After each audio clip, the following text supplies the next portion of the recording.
You can run, but you can't hide. That's what it must feel like being Justin Trudeau. Now that all of what seems to be the major controversies have kind of fizzled out. I mean, they're still there and they're still very real, and you have every right to still be very much angry and upset with Justin Trudeau and our government from all of those things. But it's not the main center of attention now. Like they've done the news cycle, and now it's fizzled out until the inevitable, probably next week or even this weekend, Justin Trudeau finds himself in the middle of another controversy. But we're back on track in terms of addressing policies and failures and incompetent mismanagement of our money in Canada. And so the reason I start off with you can run but you can't hide is Justin Trudeau is nowhere to be found today during question period, or in this episode of question period. And so the Conservative Party of Canada does a tremendous job of raising awareness towards all of Trudeau's failures. I mean, you got money, you got housing, you've got the carbon tax. There's so many things to address that Justin Trudeau policy-wise has failed. Welcome back to another video, everybody. Before we get into it, I encourage you to give a like and subscribe if you haven't yet already. It really helps grow the channel. Today we're going to be taking a look at the highlight reel of one of the latest question periods, and you're going to see Melissa Lantsman kind of take the front stage, whereas Pierre Poilievre is out campaigning across Canada. And so without further ado, let's get into this video. Questions orales, oral questions. Questions orales. Honorable Leader of the Opposition. I'll do it my way. 8 years, the spending spree of taxpayer money continues. Liberal insiders are getting rich quick while inflation and interest rates spiral out of control. Housing prices double, and more than 2 million Canadians used a food bank in a single month. We now know that the Public Safety Minister's own department paid $17 million last year to the same companies that did no actual work and made millions off the ArriveCan app, even after concerns of corruption were flagged. I have a simple question for the minister. Why do shady, well-connected firms deserve $17 million of taxpayer money?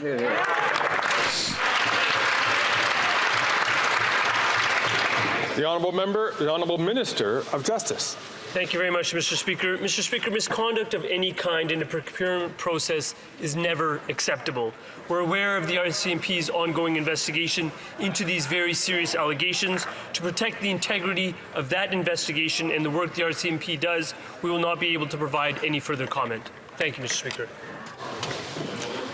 The Honourable Member from Thornhill. I'll answer the minister's question for him if he won't bother to do so. Under no circumstances do these companies deserve any taxpayer money, let alone $17 million. They're being investigated by the RCMP. They did no work for the government, and nobody seems to be able to understand how they got the contract. $17 million for these guys, food banks for 2 million Canadians. That's what you get with 8 years of these guys. How does anyone over there defend this scandal? Reminder to drop a like on the stream, everyone, if you haven't yet.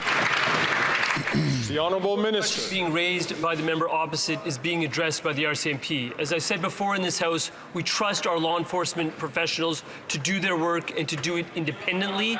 We will not be participating or commenting on their investigation. We know that it has been referred to them, and our professionals in our law enforcement system will do the work necessary to come to a conclusion. Thank you. The Honourable Member from Thornhill. Mr. Speaker, they are certainly keeping law enforcement busy in this country. $17 million to insiders, and Canadians are still going hungry. Almost 2 million people went to a food bank in a single month. That is the highest number ever recorded. But instead, Liberals are worried about helping their well-connected friends. They are not worth the cost, and they are certainly not worth the corruption. So when will these Liberals and their NDP enablers stop helping insiders get rich and start helping Canadians put food on their table and keep a roof over their heads? No. The Honourable Minister. Mr. Speaker, while I'm impressed the Conservatives are finally talking about supporting some of Canada's most vulnerable, it's unfortunate that their record doesn't stand up to the scrutiny. Mr. Speaker, I was in Kelowna yesterday to announce $31.5 million to build more homes in that community. The Conservatives plan to cut the fund that is actually putting that money into Kelowna. During the pandemic, Mr. Speaker, we continued to invest so families could keep food on the table, where their leader called it big fat government programs. Canadians would be forgiven if they ask, what are the Conservatives going to cut in order to achieve their goals? Is it going to be money for housing? Is it going to be money for low-income families? We'll make the investments necessary to support Canadians in need. The Governor of the Bank of Canada just slammed this incompetent Liberal NDP government for failed economic policies. After 8 years, even he knows this Prime Minister is not worth the cost. He said their deficits fueled inflation that caused 10 interest rate hikes in 19 months, the most rapid in Canadian history. Mortgage costs have already doubled, and anyone renewing their mortgage now will see a minimum of double the interest rate. That's failure, Mr. Speaker. Will he rein in his spending and balance the budget so interest rate and inflation can come down and Canadians don't lose their homes? Yeah. The Honourable Parliamentary Secretary.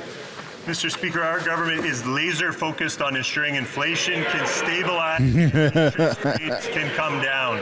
We're doing it with a fiscally responsible plan, one that's seen inflation come down from its peak at 8.1% in June of 2022. It's also a pillar that our AAA credit rating has been reaffirmed. The Conservative leaders' plan is to fire the Bank of Canada governor. And I don't know, chat. What do you guys think? Is inflation coming down? Is that going to impact There's cost of living going up. Once again, I'd like to ask honourable members to please keep their voices down while the other members are responding, people who have the floor. And who has the floor right now is a member from Calgary Forest Lawn. If responsible is adding more debt than every government before them combined, I'd hate to see what the Prime Minister on a bender looks like. Robert Aslan, former Liberal advisor to the Prime Minister, admitted today at Finance Committee Liberal NDP spending is working against the Bank of Canada. Even the Governor of the Bank of Canada said government spending is making his job harder and is not helpful. While this Prime Minister has a tiff with the Bank Governor, Canadians and their homes are caught in the crossfire. After 8 years, he's not worth the cost. Will he finally rein in the spending so interest rates and inflation can come down and Canadians don't have to lose their homes?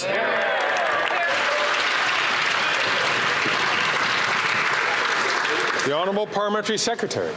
Mr. Speaker, we believe in the independence of our institution. The Bank of Canada pursues an independent monetary policy that is best suited to Canada's economic circumstances. Keeping these institutions free from political interference isn't a matter of principle. It's a matter of protecting Canadians' livelihoods, their businesses, and our economy. Canada's triple. How do you like them apples, eh? Everyone in the chat. And It's Canada awesome. still has the lowest debt to GDP ratio in the G7. The Conservatives can keep fear-mongering all they want. Canadians expect better, and they deserve better. Yeah. Yes, we do. We don't deserve a Liberal government.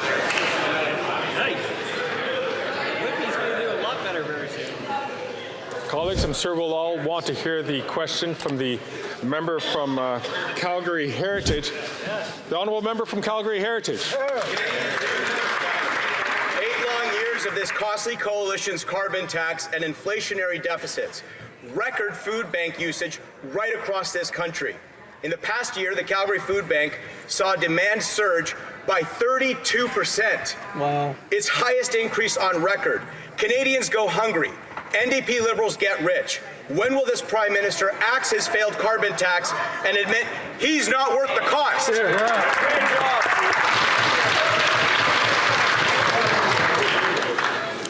The Honourable Minister. Mr. Speaker, we know that Canadian families are struggling to afford groceries, and we will continue to support families with programs like the Canada Child Benefit. We've also made funding available to food banks and charities across this country, including through the $400 million invested in the Community Services Recovery Program. Mr. Speaker, we will continue to address food insecurity across the country and support Canadians in their time of need. The Honourable Member from Calgary Heritage. Are these NDP Liberals even hearing themselves, Mr. Speaker? ArriveCan, SNC-Lavalin, We Charity. They get rich by printing, spending, and stealing your money. And how? They quadruple the carbon tax, a tax on food. With 2 million Canadians using food banks, where do they think the food banks get the food from?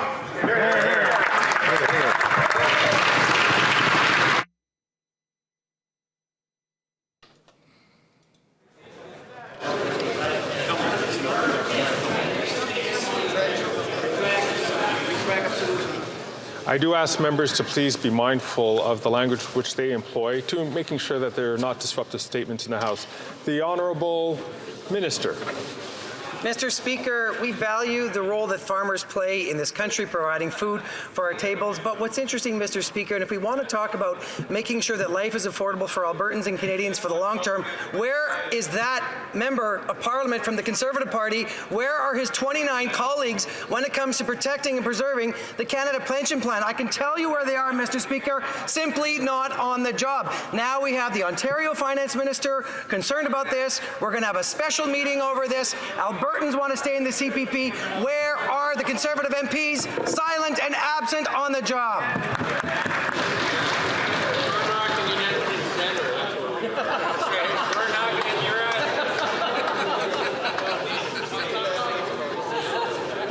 Colleagues.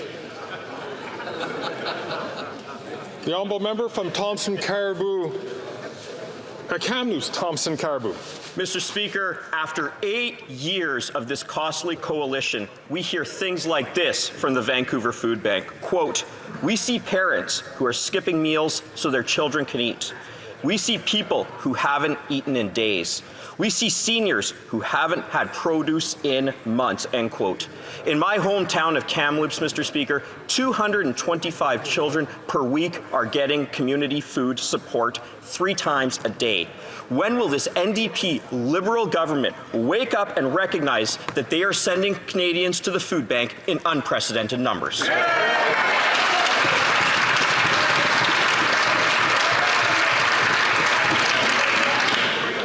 The Honourable Parliamentary Secretary. Thank you, Mr. Speaker. Time and again, while the Conservatives have stood against helping our most vulnerable, we have fought time and time again for tangible measures that help Canadians, like the CCB, the workers' benefit, childcare, dental care, the grocery rebate, increasing OAS, the GIS, quarterly carbon price rebates. We are proud to have lifted over 2.7 million Canadians out of poverty. That's 2.7 million more Canadians that would be joining food bank lines if the Conservatives had their way. That's right.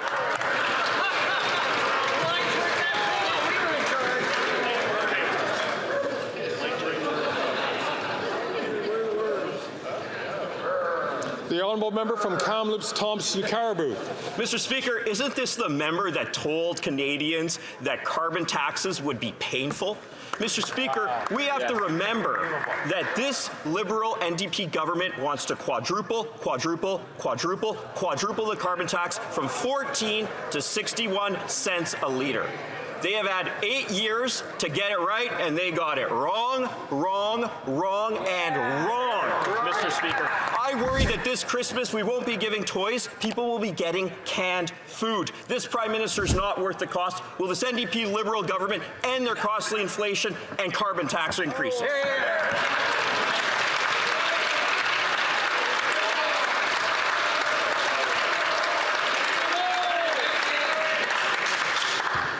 The Honourable Parliamentary Secretary. Mr. Speaker, I think Canadians are wising up to the fact that the Conservatives would cut programs for some of the most vulnerable Canadians in our communities. Our government has put in place that have lifted almost 500,000 kids out of poverty, that have reduced childcare fees by 50%, saving families hundreds of dollars per month, to name just 2. Canadians also know that the Conservatives won't step up to fight climate change, would reverse course, make pollution free again, drive up emissions with reckless abandon. So let me ask the Conservatives a question. When will these slash and burn Conservatives realize that their reckless behavior puts the future of Canadian families and our planet at risk?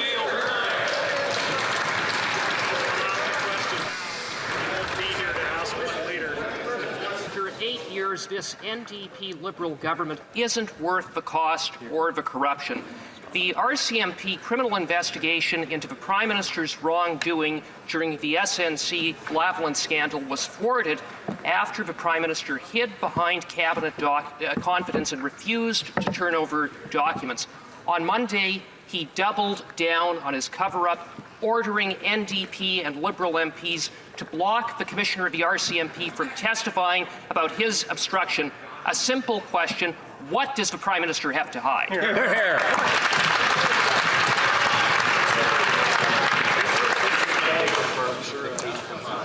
The Honourable Parliamentary Secretary.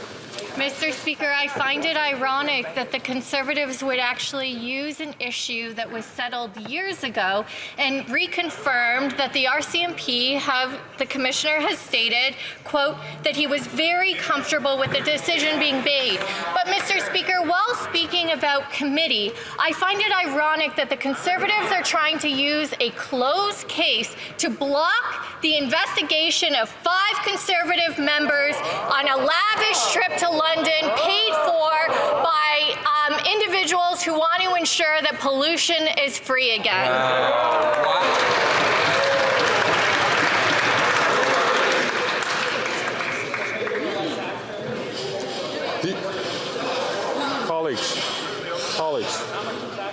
Colleagues, I please encourage you to listen to your wits. The Honourable Member from St. Albert, Edmonton. Speaker, with this Prime Minister, it's corruption and cover-up all the time. More and more corruption. A Prime Minister who obstructed justice to protect SNC, who fired his Attorney General after she spoke truth to power, who obstructed a criminal investigation into his potential criminal wrongdoing, and who has now silenced the RCMP Commissioner from testifying at committee about his obstruction. Again, if the Prime Minister has nothing to hide, then why won't he let the Commissioner speak at committee and testify?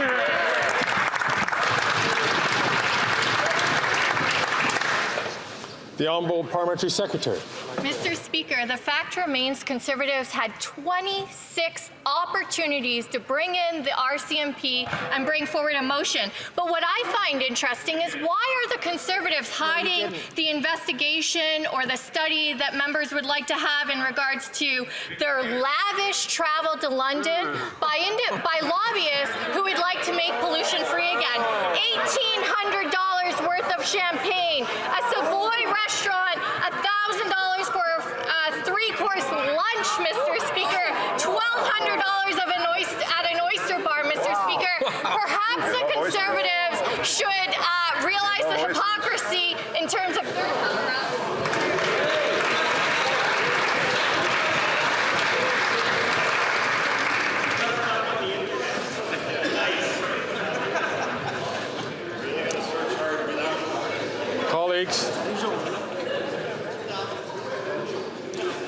Colleagues, you can see how this works. Oh, here he goes again, power tripping. Excited, then the other side start getting excited, and it just gets a little worse. We need to exercise a lot of self-restraint in listening to the questions as well as listening to the answers. Thanks so much for making it to the end of the video. If you want to support the channel financially, you can do so by checking out the merch shop linked right up there. Or if you want to do something for free, which is also absolutely acceptable and highly encouraged, you can subscribe right there. If you want to continue watching videos like this, you can do so by clicking or tapping right there to watch the next upcoming video. And if you want to watch a little bit of different content, but also Canadian stuff, you can do so by clicking right up there. That's my second channel, House of Canada, also known as the House of Commons Highlights. Thanks so much for watching. I look forward to seeing you in the next video.